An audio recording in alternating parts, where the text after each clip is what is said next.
आप देख रहे हैं इंडिया टाउन न्यूज, भारत की बात।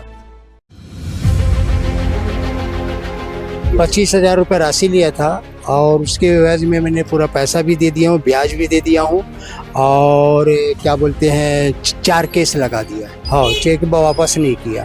चेक को वापस ही नहीं किया। क्या हुआ फिर आगे की घटना? फिर वो अब केस चल रहा है। आप कोर्ट के चक्कर कब से लगा रहे हैं? मैं तो 2023 से रहा पीड़ित, तो बहुत परेशान हूँ उसके नाम से। और भी तो ऐसे होंगे बहुत 300-400 लोग हैं। मेरे से मेरा पैसा वापस दे दो, जितना लिए हो और दे दो बोले दोबारा। अच्छा, हाँ, इतना देने के बाद भी वो और मांग रहे हैं। 2% की बात हुई थी तो कभी 40,000 ले लेना, कभी 30,000 ले लेना। इसका जीता जागता पूरा मतलब साक्षात गवाह मैं हूँ। पुलिस प्रशासन के बारे में अगर बात करोगे तो वो ये बोलते थे कि तेरे को जिसके पास जाना है तू जा, ठीक है, और कानून मेरे लिए खेल है, मैं पैसे से सबको खरीद लूंगा। तो उनका कहना ये था कि तू केस से हट जा करके, नहीं तो तेरे साथ अच्छा नहीं होगा। अच्छा, हाँ, धमकी दिए हुए थे, जान से मारने की धमकी दिए हुए थे। सिस्टम तैयार किया हुआ है कि उसे चुंगल से कोई निकलना मुश्किल है।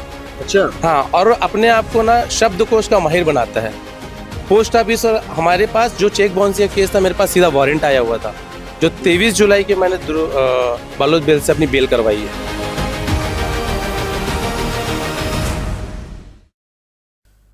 छत्तीसगढ़ के राजनांदगांव में बहुचर्चित 2 सूदखोर निर्मल कोठारी और नलिन कोठारी को बीते दिनों पुलिस ने जेल भेज दिया। लेकिन कई वर्षों से सैकड़ों लोगों को प्रताड़ित करने वाले कोठारी बंधुओं का मामला अब धीरे धीरे सामने आने लगा है। मिली जानकारी के अनुसार जिले के सैकड़ों लोगों को इन लालची सूदखोरों ने परेशान किया है। उसके बाद अब लोग लामबंद होने लगे हैं। सूदखोरी मामले में अब 2023 का एक और कथित पीड़ित सामने आया है। वहीं एक प्रत्यक्षदर्शी ने भी कई गंभीर दावे किए। नमस्कार, आप देखना शुरू कर चुके हैं इंडिया टाउन न्यूज, भारत की बात, और मैं हूं आपके साथ सुधीर मिश्रा। आखिर क्या है पूरा मामला, देखिए हमारे संवाददाता सौरभ से ताम्रकार की यह विशेष रिपोर्ट। राजनांदगांव में चर्चित सूदखोरी प्रकरण लगातार नए मोड़ ले रहा है। पहले कई शिकायतें सामने आई। पुलिस ने कार्रवाई करते हुए निर्मल कोठारी और नलिन कोठारी को गिरफ्तार कर न्यायिक रिमांड पर जेल भेज दिया। अब वर्ष 2023 का एक और कथित पीड़ित सामने आया है। पीड़ित का आरोप है कि आर्थिक तंगी के दौरान उसने दोनों आरोपियों से 25-25 हजार उधार लिए थे, लेकिन इसके बाद ब्याज और अन्य मदों के नाम पर उनसे लाखों रुपए वसूले गए। उनका कहना है कि मूलधन से कई गुना ज्यादा रकम चुकाने के बावजूद भी उससे लगातार पैसे की मांग होती रही। पीड़ित का दावा है कि इस पूरे घटनाक्रम ने उसे मानसिक, आर्थिक और सामाजिक रूप से बुरी तरह प्रभावित किया। राजनांदगांव के 2 बड़े सूदखोर निर्मल कोठारी और नलिन कोठारी का फिर से एक कारनामा नया सामने में आया है। आपको बता दें कि 2023 में एक ऐसा मामला हुआ था कि एक पीड़ित ने तकरीबन 25,000 रुपए उनसे लिए बतौर ब्याज, जिसके लिए उन्होंने निर्मल कोठारी और नलिन कोठारी जो है वो पीड़ित से 2 और 2 4 यानी कि 4 कोरे चेक जो है वो उनके पास से मंगवाए। पीड़ित पैसों की आवश्यकता और लाचारी और बेबसी के साथ में वो 4 ब्लैंक चेक लेकर के चले जाता है और वहाँ से 25,000 रुपये जो है वो लेकर के आ जाता है। ब्याज वही पुराना जो हर किसी के साथ में लगाया जाता है, 2% का। बाद में इस मामले पर लगातार पैसे जो है पीड़ित के द्वारा उन्हें दिए जाते हैं बतौर ब्याज, जो है लगभग 2,000 रुपए के आसपास की जो राशि है ब्याज की, वो प्रति माह उन्हें दिए जाते हैं। और तकरीबन बताया जा रहा है कि 1 से 1.5 सालों तक के वो ब्याज की राशि दे देते हैं और उसके बावजूद भी पीड़ित को माननीय न्यायालय के चक्कर काटने पड़ते हैं। सीधे से बात करेंगे। भैया क्या नाम है? दिलीप गुप्ता। दिलीप गुप्ता, कहाँ के रहने? राजनांदगांव मनकी। राजनांदगांव मनकी। क्या हुआ था 2023 में आपके साथ? क्यों आप नलिन कोठारी और उनसे 25,000 रुपए की राशि लिए? 25,000 रुपये राशि लिया था और उसके एवज में मैंने पूरा पैसा भी दे दिया हूँ, ब्याज भी दे दिया हूँ और क्या बोलते हैं 4 केस लगा दिया है। 4 जो आपसे चेक लिए थे? हाँ, 4 का लगा दिया है। 4 को कोर्ट पे लगा दिया? कोर्ट में लगा दिया। उसी का कब लगाए ये 2023-24 रोक के लगा। उनका कहना था कि मेरे को पैसा वापस और कर दो। हाँ, तो पहले आपने कितना वापस किया था? मैंने 25,000 भी दे दिया हूँ और 48,000 रुपये ब्याज भी दे डाला। अच्छा, 25,000 रुपए मूल राशि दे दिया और हाँ। 48,000 रुपया जो ब्याज की राशि है, वो भी दे वो भी दी। दे दिया। उसके बाद भी चेक को चेक- लगा दिया, तो हाँ, चेक बाउंस का केस लग गया। हाँ, चेक वापस नहीं किया और चेक को वापस ही नहीं किया। नहीं किया। क्या हुआ फिर आगे की घटना? फिर वो अब केस चल रहा है। अच्छा, क्या कहना चाहेंगे उन लोगों के लिए जो लोग ऐसे सूदखोरों के की वजह से पीड़ित हैं? पीड़ित तो वो बहुत परेशान है उसके नाम से। और भी तो ऐसे होंगे बहुत से कई बहुत बहुत 300-400 लोग हैं।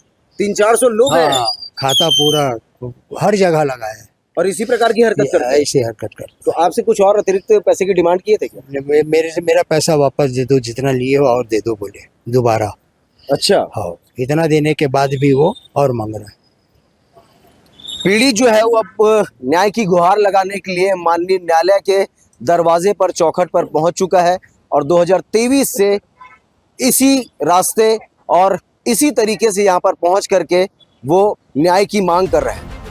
पीड़ित के आरोप ऐसे समय सामने आए जब पुलिस पहले से ही इस पूरे मामले में जांच कर रही है। पुलिस का कहना है कि यदि शिकायतों और उपलब्ध साक्ष्यों की पुष्टि होती है तो संबंधित धाराओं के तहत आगे की कार्रवाई की जाएगी। मामले में पुलिस ने सूदखोरी, धोखाधड़ी और अन्य संबंधित धाराओं के तहत जांच शुरू कर दी है।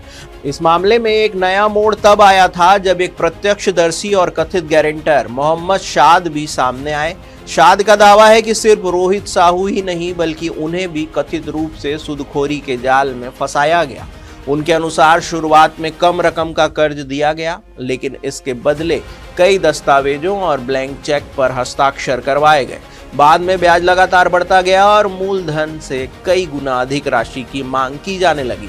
शाद का आरोप है कि भुगतान के बावजूद हिसाब साफ नहीं किया गया और लगातार दबाव बनाया जाता रहा। क्या कह रहे हैं सुनिए। बीते दिन सिटी कोतवाली थाने में सूदखोर निर्मल कोठारी और नलिन कोठारी के ऊपर में एफआईआर दर्ज हुआ, जिस मामले पर अब एक नया अपडेट आपको बताने के लिए आए हैं। इस मामले में पीड़ित रोहित साहू के साथ में क्या कुछ हुआ, जिसके लिए एक और उनके साथ में मौजूद थे। अभी हमारे साथ में वो व्यक्ति भी मौजूद है। भाई साहब, क्या नाम है?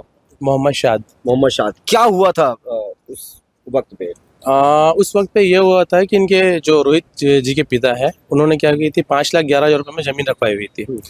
अब क्या हो गया था कि उनको ब्याज पिटाते पिटाते 40 डिसमिल जमीन रखी हुई थी। 40 डिसमिल जमीन रखी हुई थी, तो उसमें क्या हुआ था कि इनको ब्याज करते करते वो 4 से 5 लाख रुपया ऑलरेडी कैश ले चुका हुआ था। अच्छा, ठीक है, बतौर ब्याज के तौर पे ले चुका हुआ था। साथ ही साथ फिर क्या हुआ कि रोहित भाई ने तंग आकर के फिर उनसे मेरी मुलाकात हुई। जाते थे कि बैंकिंग का काम करता है, फाइनेंस का काम करता है, तो इनसे मुलाकात हुई। उन्होंने बोले भाई शाद भाई कुछ रास्ता निकालो करके। ठीक है, बैंक फंडिंग हो जाएगी, आपको दे देंगे करके। तो उन्होंने क्या किया था, फिर 12 डिसमिल जगह जो 40 डिसमिल में से थी, 12 डिसमिल जगह को वापस लिया।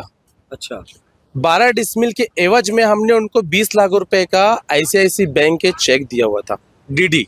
अच्छा, ठीक है, डिमांड ड्राफ्ट दिया हुआ था।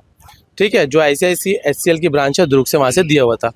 अब देने के बाद क्या हो गया कि जब हम उनके पास गए हुए थे कि भाई इनके कागज को लोन लिए थे, इन्होंने लोन लिया हुआ था।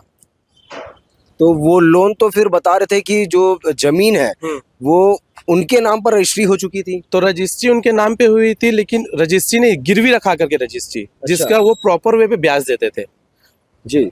हर महीने के महीने। कभी 2% की बात हुई थी तो कभी 40,000 ले लेना, कभी 30,000 ले लेना। इसका जीता जागता पूरा मतलब साक्षात गवाह मैं हूँ।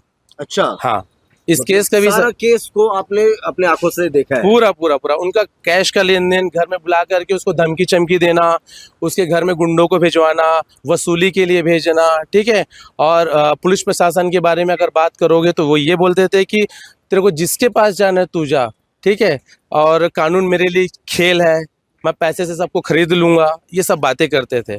तो शाद भाई, जब इतना बड़ा मामला है और जिस तरीके से आप बता रहे हैं कि उनके पास गुंडे भी हैं, तो क्या आपको डर नहीं लगता कि आप जब मीडिया में सामने आ रहे हैं, सारा कुछ प्रत्यक्षदर्शी के रूप पर है, तो क्या आपको अपनी जान की फिक्र नहीं पड़ी हुई है? अभी जब ये केस में अभी जब सुनवाई हुई थी तो गवाही के लिए मेरे को कुछ लोग ने घेरा हुआ था। अच्छा, ठीक है, और ये गवाही पे मत जाओ करके और आज घर से नहीं निकला।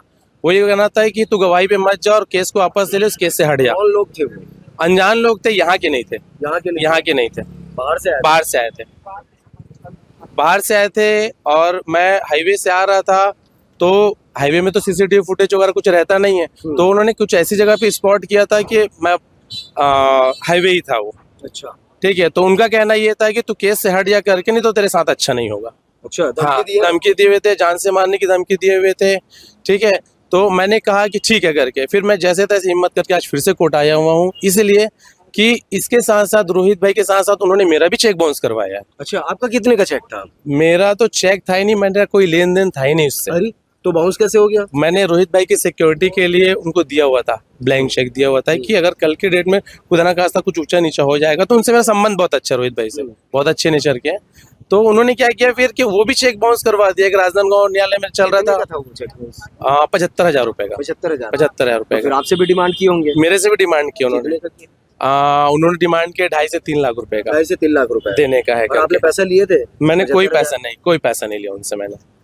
तो चेक आप दिए ही नहीं थे तो पैसा चेक कैसे? दिया नहीं, चेक मैंने दिया था, अच्छा लेकिन रोहित भाई की एज अ सिक्योरिटी में दिया हुआ था। अच्छा, मतलब आप अपना चेक जो है वो रोहित जी को दिए हुए थे। हाँ। तो रोहित जी ने वो चेक इनको दे दिए। हाँ। और फिर वो चेक जो है हाँ। ब्लैंक चेक दिए थे। Blank cheque. तो वो चेक फिर जो है कोर्ट पर निर्मल लग गया था। कोठारी का और कहना ये था कि तेरी इसकी जमीन है, तो किसी गारंटर को लेकर के आ। अच्छा, बतौर गारंटर के तौर पे गारंटर के आपने तौर। अपना चेक दिया जी थे। जी जी जी। क्या न्याय चाहते हैं, किस तरीके की न्याय चाहते हैं? अब मामला तो इस तरीके से है कि वो किसान इंसान है ना, अपनी जमीन में खेती किसानी करता है। ठीक है, तो उसको तो न्याय मिलना चाहिए, लेकिन इसके वजह से क्या हो गया है कि और भी जितने लोग पीड़ित है ना, मतलब उसने एक ऐसी चीज सिस्टम तैयार किया हुआ है कि उसके चुंगल से कोई निकलना मुश्किल है। अच्छा हाँ, और अपने आप को ना शब्दकोश का माहिर बनाता है। पोस्ट ऑफिस और हमारे पास जो चेक बाउंसिंग का केस था, मेरे पास सीधा वारंट आया हुआ था, जो 23 जुलाई के मैंने बालोद बेल से अपनी बेल करवाई है। अच्छा, 16 महीने की पेशी मेरे पास एक कागज नहीं आया। 16 महीने की पेशी और एक कागज एक नहीं है? कागज नहीं, 2024 से अरे ना डाक के पोस्ट में आया मेरे पास में किसी भी तरीके से, ना नोटिस आई, ना स्थायी वारंट आया, ना जमानती वारंट आया, सीधा वारंट आया। इतनी बड़ी उसकी साजिश रची हुई है। अब कौन कौन उसमें शामिल है, कौन कौन नहीं है, ये हमको आइडिया नहीं है। किसको पैसा खिलाता तो है। ऐसे ऐसे में तो ये जो नलिन कोठारी और जो निर्मल कोठारी है, वो लोग कई करोड़ों की संपत्तियां बना लिए होंगे।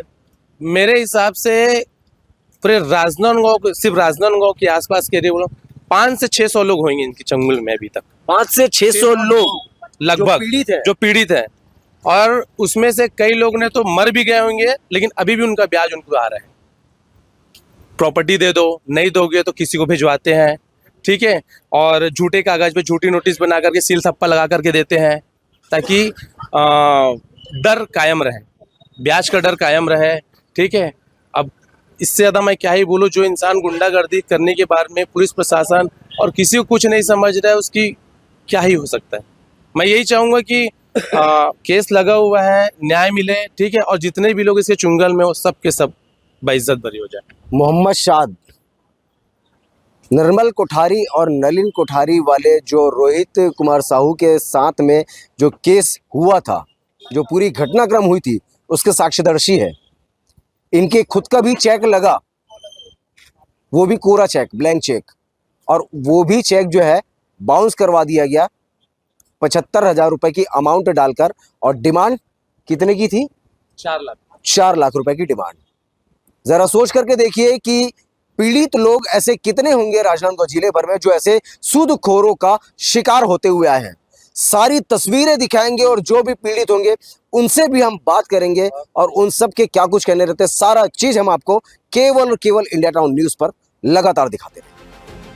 मोहम्मद शाद का कहना था कि गारंटर होने के बावजूद उन्हें भी बार बार फोन कर रकम चुकाने का दबाव बनाया गया।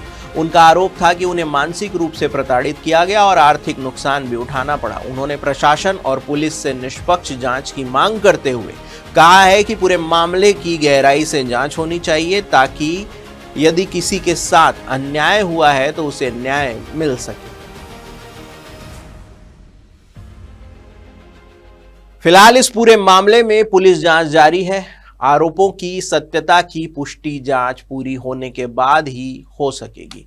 अगर नए साक्ष्य और शिकायतें सामने आती है तो मामले में आगे और कानूनी कार्रवाई की संभावनाएं भी जताई जा रही है। फिलहाल इस मामले पर हमारी नजर लगातार बनी रहेगी। जांच से जुड़े हर बड़े अपडेट हम आप तक पहुंचाते रहेंगे। तब तक के लिए मुझे दीजिए इजाजत और आप देखते रहिए इंडिया टाउन न्यूज भारत की बात। नमस्कार। आप देख रहे हैं इंडिया टाउन न्यूज भारत की बात।